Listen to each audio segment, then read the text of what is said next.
Американската економија е во подем по невообичаено студената зима што привремено затвори стотици бизниси и ги остави потрошувачите дома. Но да не го отвараме шампанското предвремено, предупредува финансискиот аналитичар Грег Мекбрајт. За Гласот на Америка преку Skype коментира. Посекако годи подемот по катастрофалниот прв квартал, но еден успех не е серија.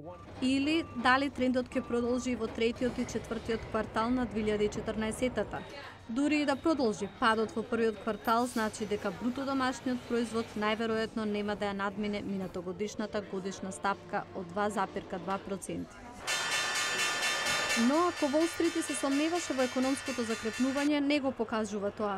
Најновиот податок за растежот ги покачи цените на акциите, во исто време кога најнова анкета индицира дека потрошувачката доверба е на највисоко ниво во периодот речиси една година.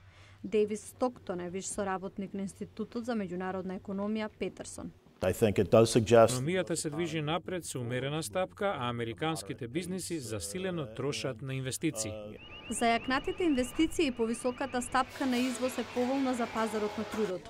Па сепак и покрај умерениот растеж во работни места минатата година, платите главно стагнираа.